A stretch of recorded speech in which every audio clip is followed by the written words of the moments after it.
Ever heard about the machine gun?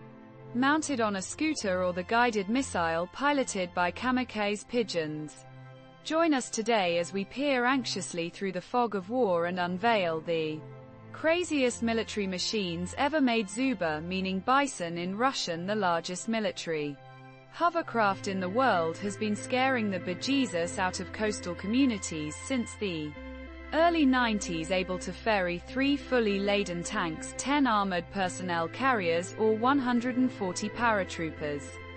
It has a crew of 33 and comes equipped with 5 gas turbine engines, each generating 12,100 shaft horsepower. It zooms along at a lively 55 knots, 63 miles per hour, thanks to these gargantuan 5.5 meter propellers. When it gets in a scrap, Zuba can deploy twin, faster 4 meters surface-to-air missile launchers and 2 AK-630 meters Gatling guns, each rocking 6 pokey 30mm barrels.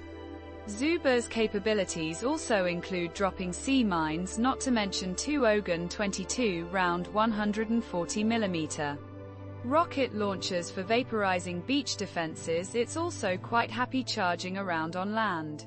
Maybe give it a wide berth. The Ryboldaquin. What's cooler than a gun? 12 guns. The frankly preposterous Ryboldaquin, aka organ gun, was a medieval war machine first deployed by Edward I of England during the 100 Years' War. 12 small-caliber iron barrels are arranged in a row, the idea being that even if one barrel misses, one of the others will probably find the mark, no doubt. Effective as a deterrent, terrifying armor-clad French knights on their Ponzi white horses. The Ryboldaquin nonetheless had a major drawback: you could only fire it once. After that, some Paul Sap would have to painstakingly muzzle-load all dozen barrels, by which time your sneering foe will have either retreated or brutally murdered you, or possibly both. The Vespa 150 Tab, a bazooka mounted on a scooter. What could go wrong? The Vespa Tap was a short-lived wheeze dreamt up by the French Army in the 1950s, essentially a regular civilian Vespa with an 82-inch gun sticking out the front. They were designed to be sneakily parachuted in behind enemy line. The plan was to drop the Vespas in pairs. One would have the giant gun and another some additional ammo and a machine gun tripod. The nippy pair could scoot to an advantageous position, assemble their kit, anti-tank gun, and raise merry hell. The bazooka was able to vent propellant gases out the back, so there was little in the way of recoil, so at a pinch it could even be fired with the scooter in motion. Sounds mad, but 600 were built by a company called the Ateliers de Construction, the motorcycle automobiles, between 1956 and 1959.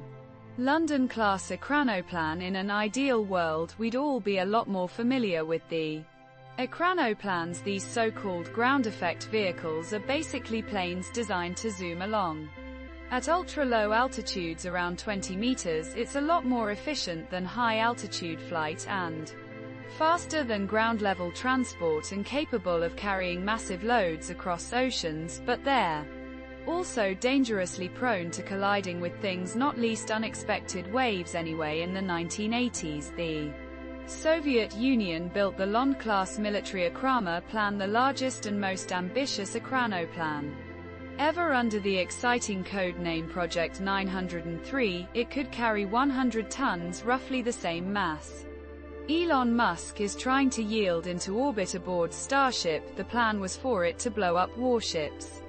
Perfect for the job, as it was fast and capable of flying under enemy radar. The Ekranoplans had 6 missile launchers ranged along the back of the fuselage, each capable of launching AP-270 Mosquito guided missile, just one of which could sink an aircraft carrier. By the way, the Ekranoplans' 8 jet engines could carry it 1,000 miles on a single tank of fuel, but its 242 feet length and 144 feet wingspan was too ungainly, plus the inherent danger of flying at low altitude meant this idea never quite got off the ground. The Moledin's missile train as the Cold War wore on.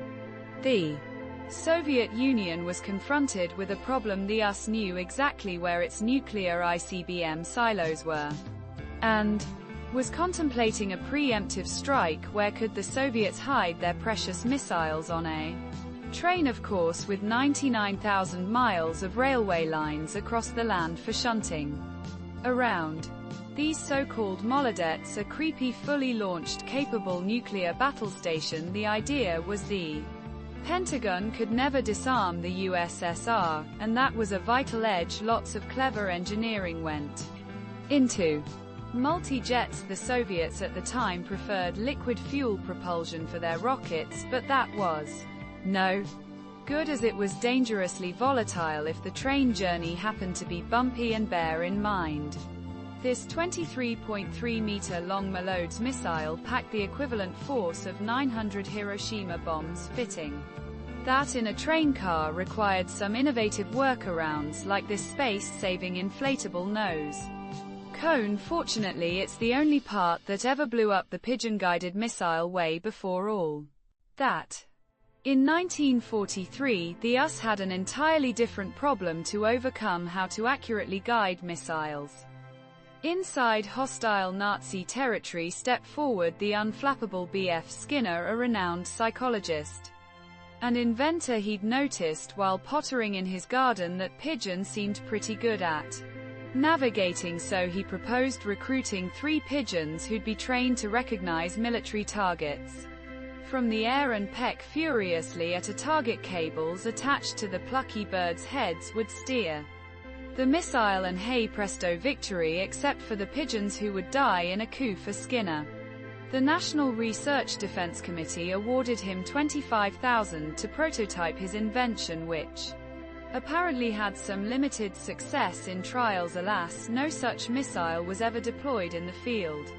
Big Dog, you'll have seen those lovable Boston Dynamics robots grinding and backflipping to upbeat chart hits. Well, imagine if the Army had one, except they did. Big Dog was intended as a 21st century successor to your classic wartime pack. __.